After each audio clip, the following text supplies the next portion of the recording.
নমস্কার, আমি গদাই। আপনাদের সকলকে ত্রিপুরা রহস্য ইউটিউব চ্যানেলে আবার স্বাগত জানাই। শুরু হচ্ছে এক আকাশ।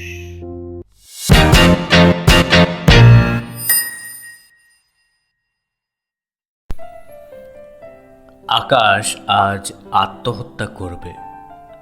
কাজটা সে গতকালই করতে পারত, করেনি, কারণ ঘটনাটা কলকাতায় ঘটলে বাবা মা সহ্য করতে পারতেন না। একদিকে পুত্র শোক, অন্যদিকে টিভি চ্যানেলের নির্লজ্জ প্রশ্নবাণ। আকাশের তো কারো ওপর অভিযোগ নেই, সে নিঃশব্দে হারিয়ে যেতে চায়। কোটি কোটি মানুষের ভিড় থেকে একজন হারিয়ে গেলে কি এমন ক্ষতি হবে, এইসব ভেবেই হাওড়া থেকে রাতের প্যাসেঞ্জার ট্রেন ধরেছিল সে। চিন্তায় মাথাটা তখন দপ দপ করছিল। বুঝতে পারেনি চরম এই অবস্থার মধ্যেও ঘুমিয়ে পড়া সম্ভব। একটু আগেই তার ঘুম ভেঙেছে। একটা ছোট স্টেশনে ট্রেন দাঁড়াতেই অফিসের ব্যাগটা নিয়ে এসে নেমে পড়ল। এখানে প্ল্যাটফর্ম নেই, বসার জন্য বেঞ্চও চোখে পড়ছে না। জায়গাটা বিহার কিংবা ঝাড়খণ্ড হবে। ঠান্ডা লুচির উপর মাছি ঘুরছে। স্টেশনের বাইরে একটাই দোকান। আকাশ বলল, এক প্লেট পুরি দো। হাইজিন নিয়ে ফালতু ভেবে লাভ নেই। সিগারেট ধরাতে গিয়ে মনে পড়ল ফোনটা কাল বিকেল থেকেই বন্ধ। টাওয়ার লোকেশন বের করা এখন কঠিন কিছু নয়। সিগারেট আর দেশলাই ছুঁড়ে ফেলে দিল সে। প্রাণ ত্যাগ করার আগে অন্য সব কিছুই একে একে ত্যাগ করতে হবে। অফিসের ল্যাপটপ, আধার কার্ড, ক্রেডিট কার্ড ইত্যাদি রয়েছে পিঠের ব্যাগে। ট্রেনেই ওটা ফেলে এলে হতো। খাওয়া শেষ, এবার চলতে হবে। রাস্তা গিয়েছে দুই দিকে। ডান দিকে পিচ ঢালা আর বাঁ দিকে মোরাম বিছানো। সে মোরামের পথ নিল। দূরে টিলা, পাহাড়ের সারি। এই পথ যদি পাহাড়ের দিকে যায় তাহলে ব্যাগটা লুকিয়ে রাখা সহজ হবে। তারপর খাদের দিকে লাফিয়ে পড়লেই সব শেষ। দুদিকে চাষের জমি। কেউ কি অনুসরণ করছে? আকাশ বারবার পিছনে ফিরে তাকায়, কোথাও কেউ নেই।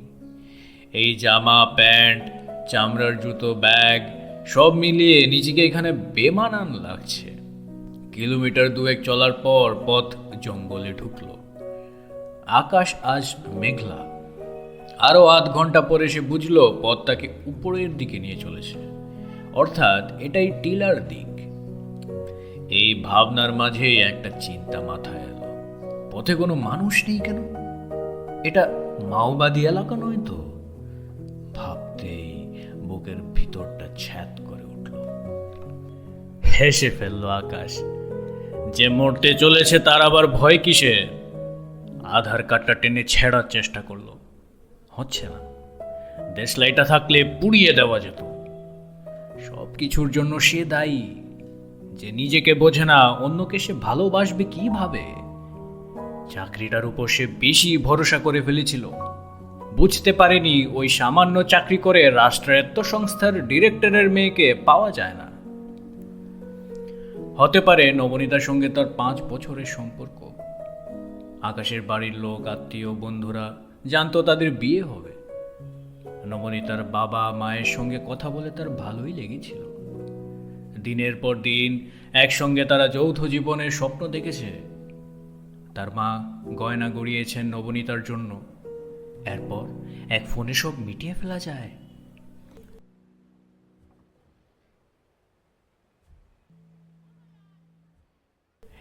একটু দূরে জলের ধারা বয়ে যাচ্ছে। তবে কি কাছাকাছি ঝর্ণা আছে কোথাও? আচ্ছা, ব্যাগটা ওই কাদায় পুঁতে ফেললে কেমন হয়? সন্তর্পণের ঢাল বেয়ে নামতে লাগলো সে। কাল বিকেলে নবনীতা যখন ফোন করেছিল, আকাশ তখন অফিসে। সে বলেছিল, এত সহজে সবকিছু ভেঙে দেওয়া যায় না। আমি তোমার বাবার সাথে কথা বলবো। গম্ভীর গলায় নবনীতা বলেছিল। সেটা আমি চাই না। তারপর আকাশের ফোন ব্লক করে দেয়। দারোয়ান তাকে বাড়িতে ঢুকতে পর্যন্ত দেয়নি। মেয়ে বাবাকে ঢাল হিসেবে ব্যবহার করছে নাকি এটাই পারিবারিক মত, আকাশ জানে না, জানতে চায় না নবনীতা অন্য কাউকে চায় কি না। ওসব ভাবলেই মনে হচ্ছে মাথায় ইলেকট্রিক শক দিচ্ছে। অথচ এই মেয়েকেই সবটুকু দিতে চেয়েছিল আকাশ। তার নিঃশ্বাসে অপ্রেমের আগুন সে কোনোদিনও উপলব্ধি করে। এই দোষ নিজেকে ছাড়া কাকে দেবে সে? জলে নামতে গিয়ে থমকে দাঁড়ালো আকাশ। কি যেন নড়ছে। উকি দিতেই শিওরে উঠল, আর তৎক্ষণাৎ চিৎকার। 3টে 12-14 বছরের ছেলে পাথরের আড়ালে বসে যে মাছ ধরছে সেটা এতক্ষণ বোঝাই যায়নি। শহুরের লোককে দেখে তারাও ভ্যাবাচিকা খেয়েছে। একটি ছেলে দ্রুত নিজেকে সামলে নিয়ে বলল, मोती झोरा चलोगे बाबू? 50 रुपया दो, हम ले जाएगा। হাফ ছাড়লো আকাশ। আর একটু হলেই সে ধরা পড়ে যাচ্ছিল। বলল, মোতি ঝোরা, আচ্ছা চলো। ছিপ গুটিয়ে বাকিরাও উঠে পড়ল। মাছ ধরার চেয়ে পথ দেখানো বেশি লাভজনক। মিনিট 40 পর দারুণ এক সুন্দর জায়গায় এসে পৌঁছলো তারা। অনুচ্চ পাহাড়ের গা বেয়ে নেমে আসছে ঝর্ণা। ঢালু জমির ভেতর দিয়ে বয়ে যাচ্ছে জল। অন্য সময় হলে মোবাইলে ছবি তুলতো আকাশ, এখন ছবি অর্থহীন। প্রথম ছেলেটা বলল, धूप रहने से पानी में मोती दिखता है। আকাশ ঠিক করলো ওদের টাকা দিয়ে বিদায় করবে। সুন্দর এই জায়গাতেই শেষ হোক জীবন। দ্বিতীয় ছেলেটা প্রশ্ন করলো, ऊपर चलोगे बाबू? वहाँ से और सुंदर दिखता है। জুতোটা পাহাড়ের উপযুক্ত নয়। অবশ্য হড়কে গেলে তাকে আর কষ্ট করে মরতে হবে না। আকাশ রাজি হয়ে গেল। মরার আগে প্রকৃতির আরও কিছুটা রূপ রস আস্বাদ করা যাক। বলল, চলো। অনর্গল জল আসছে পাথরের গা বেয়ে। জায়গাটা যেমন সুন্দর তেমনই বিপজ্জনক। পাহাড়কালে বেঁচে ফেরার ভয় নেই। 3জনকে 100 টাকা দিয়ে আকাশ বলল, अब तुम लोग जाओ। এখানে মরলে কেউ আত্মহত্যার সন্দেহ করবে না। মরতে কে আসবে এখানে? মৃত্যুর উপর দুর্ঘটনার তকমা পড়াই ভালো। খবরটা মা বাবার কাছে না পৌঁছলে আরও ভালো। তাদের কাছে আকাশ না হয়ে নিখোঁজ হয়েই বেঁচে থাকুক। ছেলেরা চলে যেতেই সে ঝোপের দিকে এগিয়ে গেল। ব্যাগটা কোনো ফাটলের মধ্যে ফেলতে পারলে আর কেউ ওটা খুঁজে পাবে না।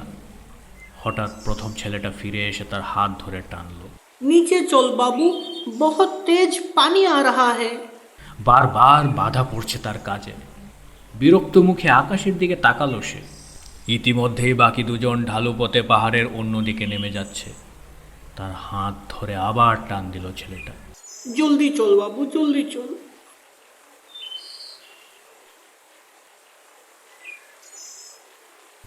মুষলধারায় বৃষ্টি নামলো।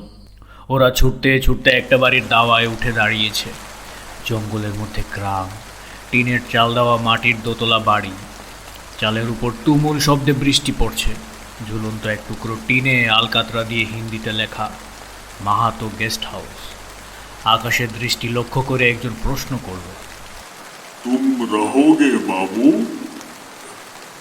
উত্তরের অপেক্ষা না করে অন্য 2জন চিৎকার করে উঠল, रोशनी दरवाजा खोल, रोशनी दरवाजा खोल। একটু পরে দরজা খুলে দাঁড়ালো 17-18 বছরের এক আদিবাসী তরুণী। বিপত্নিক নিরঞ্জন মাহাতোর বয়স হয়েছে। সম্পর্কে তিনি রশনির ঠাকুরদা। বাবা চাকরি নিয়ে বম্বে গিয়েছিল, আর ফেরেনি। মাও চলে গেছে অন্যের সংসারে। বাড়িতে তাই দাদু আর নাতনি। রোজগারের আশায় দোতলার ঘরে অতিথি রাখার ব্যবস্থা হয়েছে। তবে প্রচার এবং দরকারি সুবিধা যেমন বিদ্যুৎ, রাস্তা, ভালো টয়লেট ইত্যাদি না থাকায় তেমন কেউ আসে না। নিরঞ্জন একসময় কলকাতায় কাজ করতেন। বাংলাটা মন্দ বলেন না। আকাশ ঠিক করলো এখানেই থাকবে। জায়গাটা মতিঝোরার কাছে, কাজেই তার সুবিধা হবে। বুড়ো জানতে চাইলেন, একা আসছেন ঘুরতে? হ্যাঁ সূচক মাথা নাড়ল আকাশ। এমন সময় রোশনি এসে বলল, दाल चावल आलू सब्जी चलेगा। দোতলার ঘরে মেঝেতেই শোয়ার ব্যবস্থা। আকাশের সঙ্গে আর জামা কাপড় নেই। সে মাদুরের উপর শুয়ে পড়ল ভিজে কাপড়েই। জানলাটা বেশ নিচুতে। শুয়ে শুয়ে দিব্যি দূরের পাহাড় আর চাষের জমি দেখা যায়। প্রবল বৃষ্টিটা এখনো চলছে। পাহাড়ের দিকে তাকাতেই মৃত্যু চিন্তাটা ফিরে এলো। বৃষ্টি কমলে সে মতিঝরায় যাবে। পাথরের উপর থেকে হঠাৎ পিছলে যাওয়া এমন কিছু অস্বাভাবিক নয়। এসব কথাই বিড়বিড় করছিল সে। বুঝতে পারেনি কখন রোশনি এসে ঢুকেছে তার ঘরে। চোখাচোখি হতেই নিজেকে গুটিয়ে নিল আকাশ। রোশনি ইতস্তত করে বলল, खाना लगा दिया। খেতে বসে বুড়ো আবার খুললেন দুঃখের ঝাঁপি। মেয়েটাকে নিয়ে যত চিন্তা, আমি না থাকলে ওর কি হবে বাবু? এসব শুনে মুখ বাঁকিয়ে উঠে গেল রোশনি। আকাশের সন্দেহ হলো, মেয়েটা বাংলা বোঝে। কথা থামাতে সে বলল, বিয়ে দিয়ে দিন। উপর নিচে মাথা নাড়তে নাড়তে বুড়ো বলল, অনেক টাকার দরকার বাবু। এরপর একদম চুপ করে গেল আকাশ। পরিস্থিতি স্বাভাবিক করতে বুড়ো প্রশ্ন করল, রাতে মহুয়ার সঙ্গে মুরগা রুটি খাবেন?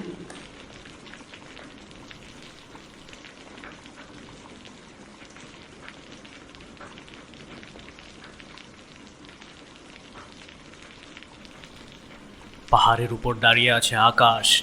খাকি পোশাকের লোকটা আতর্কিত ধাক্কা দিতেই সে পড়ে গেল। একটা আলগা পাথরকে জড়িয়ে ধরার প্রাণপণ চেষ্টাও ব্যর্থ হল। ধাক্কা খেতে খেতে শরীরটা কুণ্ডলি পাকিয়ে গড়িয়ে যাচ্ছে নিচের দিকে। ভয়ঙ্কর এই দৃশ্যটা দেখে হাততালি দিচ্ছে নবনীতা। বিভৎস স্বপ্নটা ভাঙতেই মাদুরের উপর উঠে বসলো আকাশ। দুপুরে খাওয়ার পর সে তবে ঘুমিয়ে পড়েছিল। সঙ্গীত ফিরে পেতেই লক্ষ্য করলো হ্যারিকেন হাতে দরজায় দাঁড়িয়ে রয়েছে রোশনি। সে কি অনেকক্ষণ এসেছে?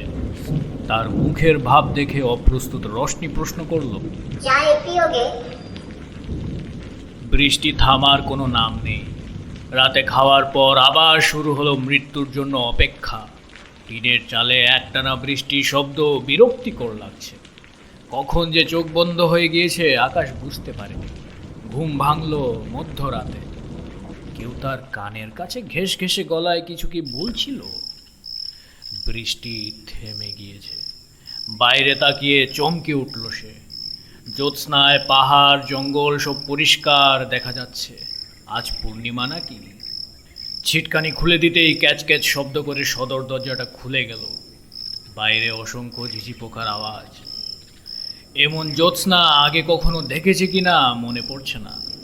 পৃথিবীকে বিদায় জানানোর আগে সবকিছুই বড় সুন্দর মোহময় লাগছে যেন। দ্রুত মতিঝরার দিকে এগিয়ে চলল আকাশ। আর কিছুক্ষণের মধ্যেই সব যন্ত্রণা থেকে সে মুক্তি পেয়ে যাবে। এসব ভেবে আর সান্ত্বনা নয়, দুঃখ হচ্ছে তার। বারবার মা বাবার কথা মনে পড়ছে। মনের মধ্যে ভেসে উঠছে যৌথ মুহূর্তের ছেঁড়া ছবির কোলাজ। একটা কষ্ট গলার কাছে দলা পাকিয়ে আছে। চিৎকার করতে ইচ্ছে করছে তার, পারছে না। সেই ঘেঁষ ঘেঁষে কণ্ঠ বলে উঠল,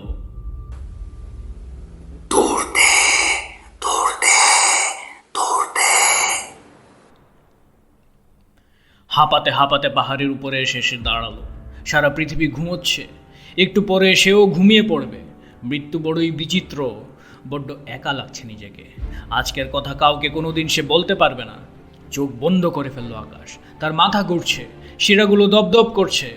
লম্বা শ্বাস নিয়ে শেষ পা বাড়িয়ে দিতে যাওয়ার মুহূর্তে প্রবল হাতির গর্জন শুনে সে থমকে দাঁড়ালো।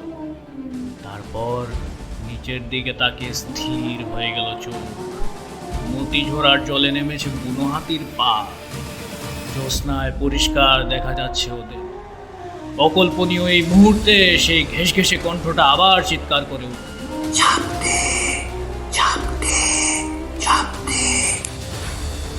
পাথরের মতো খাদের কিনারায় দাঁড়িয়ে রয়েছে সে। পা যেন সরছে না। বারবার চোখ যাচ্ছে হাতিদের দিকে। ওরা জল নিয়ে খেলছে। মানুষের জীবন ওদের মতো সহজ নয়। সেই ঘেঁষে ঘেঁষে কণ্ঠটা আবার চিৎকার করে উঠল।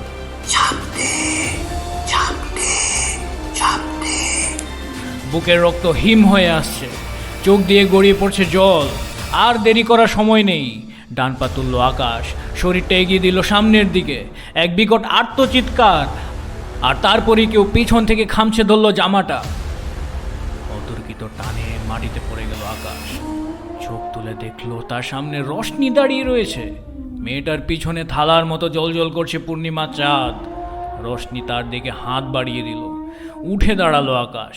কি যেন বলছে মেয়েটা, আকাশ ঠিক বুঝতে পারছে না। এতক্ষণ আটকে থাকা কান্নাটা এবার সশব্দে বেরিয়ে এলো।